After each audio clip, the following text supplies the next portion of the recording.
Clint Eastwood on turning 90 and Stormy Daniels. Los Angeles. Clint Eastwood is turning 90 in May next year. You don't have to say it out loud, Clint said with a smile on his familiar craggy face when his big milestone was brought up. No, you are absolutely right. The actor-director, noted for his scowling, laconic on-screen persona but is a quiet, charming man in person, was asked what his definition of a good time is these days. Stormy Daniels? Came his surprised reply. Clint, in a jacket and tie in this interview in Los Angeles, was still smiling. I'll let my mind get out of control. Now silver-haired, Clint looks back at his start as an extra in Hollywood. The 50s I started in 1953, being a one-liner if I was lucky, somewhere, said the San Francisco native who went on to star in the Western TV series, Rawhide I, crossed the Atlantic to appear in Sergio Leone's spaghetti westerns, came back to star as antihero Harry Callahan in the Dirty Harry movie, and transitioned into a respected actor and director. Clint's career has now spanned more than half a century. I grew up with my grandfather, recalled Clint, who came from a family of itinerant workers. As a result, he attended 8 elementary schools as his family moved to different towns in Northern California. My grandfather was a chicken farmer. I was born in the Depression, in 1930. He can now quip with a laugh. The Depression was hard, everybody was depressed. It was an interesting time. He added, as a kid, you didn't need a toy, just little things would get your attention. Nowadays, kids get to see all things, scream this and that. In those days, you appreciated the little things. But now, you appreciate things better. Hopefully, you have aged gracefully enough to accept the new, as well. I'm not in love with the old days, because they weren't good. Sometimes, there were good old days, but they were okay. Rawhide turned a struggling actor into a TV star, but he aspired to be in the movies, as well. He admitted, my dreams were to get off Rawhide. I enjoyed it for a while, but I went off to Italy and did some films. There were actually 3 spaghetti westerns that made him an international star: A Fistful of Dollars, For a Few Dollars More, and The Good, the Bad and the Ugly. When he returned to Hollywood, Clint began his rise as a bona fide Hollywood star who was known for his taciturn, tough-guy presence, then as a critically lauded filmmaker.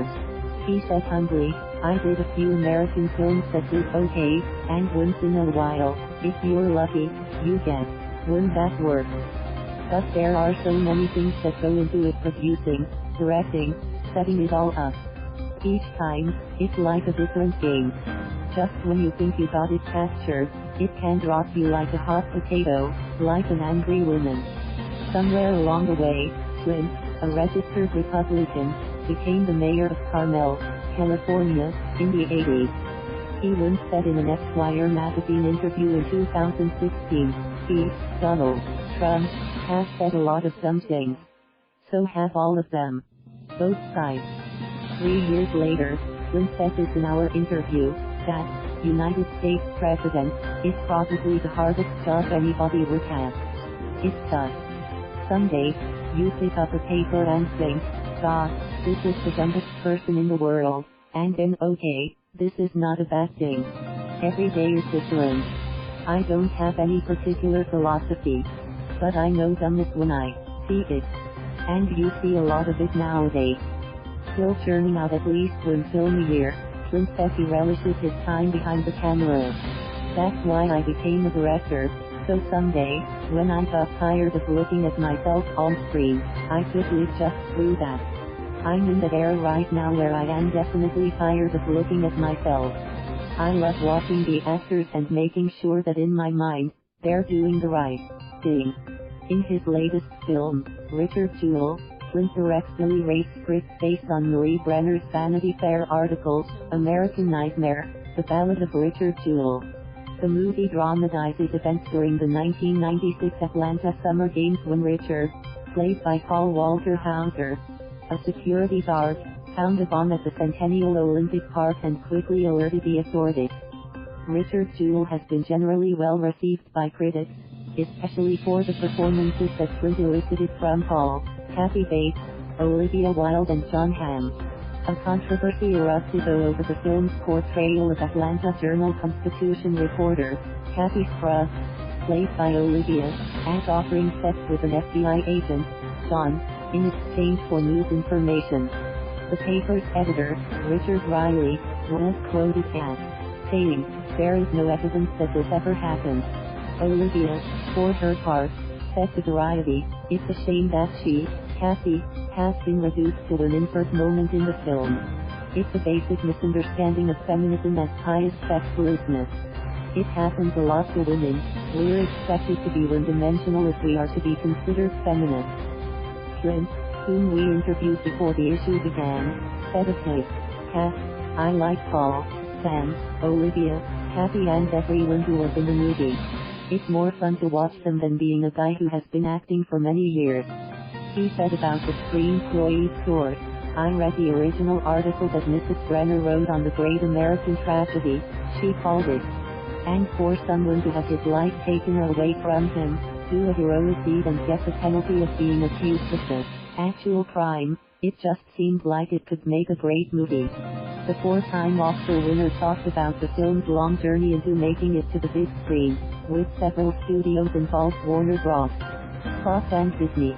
"The backstory is, I just know that Alan Horn, who was the head of Warner Brothers, was taking over at Disney and Fox, and it all fell together." Laughing, Clint quipped, "So I'm putting Alan in my will, laugh. I walked away with the script, so here we are." On casting the critically acclaimed Paul, whose credits include Tonya and Black Klansman, Clint said, "The man was born to play Richard Jewell. I suppose if I wanted something to go to a broader audience, you might say you wanted to go into people's homes. But then, you want to do a movie where people will come out of their homes to go see. You can say, you grew up watching Billy Wilder, Sunset Boulevard, and Double Indemnity. But those people had to work with only one medium, which is the movies. And now there are streamers and steamers, glass, and everything going." As he hits his 90 seconds, Clint is not slowing down. He is deciding which project to direct next. "We're looking at a couple of things," he said. He reflected on his long career, which has stretched to many decades. "You never know if you'll get there. 60-something years ago when I started acting, you never think it's going to end. You hope that it goes somewhere and you are lucky that it goes somewhere. You look back and go, why am I still here and why am I not watching at an old folks' home? But I was lucky enough left square bracket for right square bracket a gene from my grandfather or something that kept me going. But there's no answer for that, either. In fact, there's no answer for anything if you stop and look at it. You just do the best you can and just keep doing that." Breaking into a grin, the man who rode off into the sunset in Italian westerns, then succeeded as an actor and director in Hollywood, said, "It's been a good ride and I will just ride along on my make-believe horse." Follow him at Ruben Nikhil, at Nikhil Ruben, Vertical Bar Twitter. Thank you for watching. Please subscribe.